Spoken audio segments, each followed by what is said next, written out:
the Spanish metro station.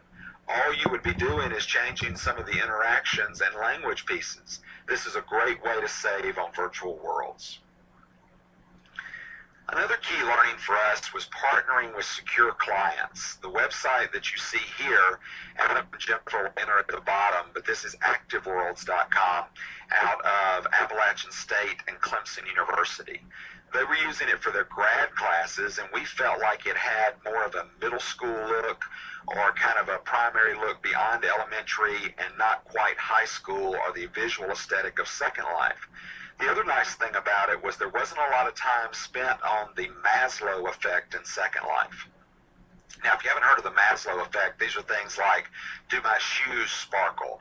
Does my jewelry bling? Has anybody alerted me to where the Prada store is?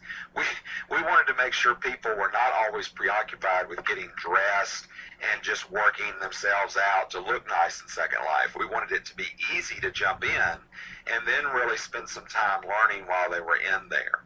So Active Worlds gave us a chance to partner with universities and kind of think about, okay, how can we contract for worlds already created that are also secure?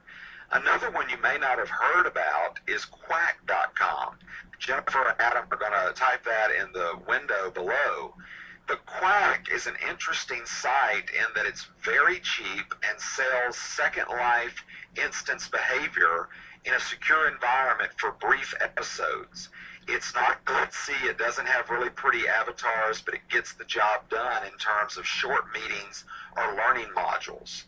And it's been used in every setting of the business sector and gotten a lot of rewards, or awards rather, for things like the Canadian Border Patrol of all things, where if you order a magazine in the United States, you've got a choice of 5 million magazines, right? But if you order that same number in Canada, or you look at the stats, Canada has less than 30,000. And the reason is they can't get a lot of U.S. goods because of the currency conversions, or because if the size is wrong, it has to go through customs. So companies like West French and Vaughan out of Raleigh, North Carolina worked with Quack to develop Second Life cities, or to look at mini clearinghouses, if you will, for how Canadians ordered their clothes and their goods. These are some real advantages of how we can work across currency and across boundary lines. Other folks that we began to work with, and Adam or Jennifer, you might have to dig for this one a little bit, but I think it's PowerU.net. It's here in Morrisville, North Carolina. What PowerU does is create environments like a hospital triage, right? And inside of that hospital triage that you're looking at now, you have an anthropology professor and a medical surgeon talking about bone structures and ears and skeletal structures. Well, let's translate this, right?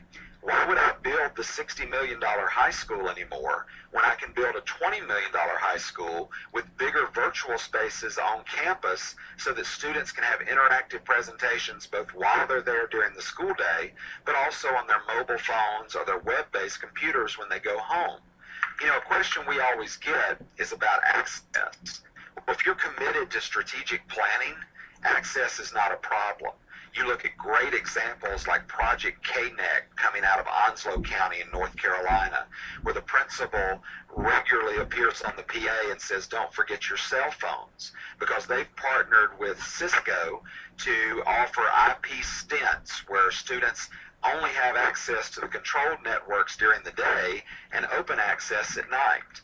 So as some of these links are being referenced or shared, we certainly will capture these links as Valina is asking us, and we'll put them back out on a summary chat for you at a later time, and also put them on the blog most definitely. When we're looking at moving these types of environments to how we're working together to make them come together in an ecosystem, I think it's very important to go back over some of the questions we've posed and how they blend into an ecosystem. So what we're going to do is our first tool, where I'm going to stand at the front, and Jill Kipps is going to come join me. I'm going to take my lock talk off, and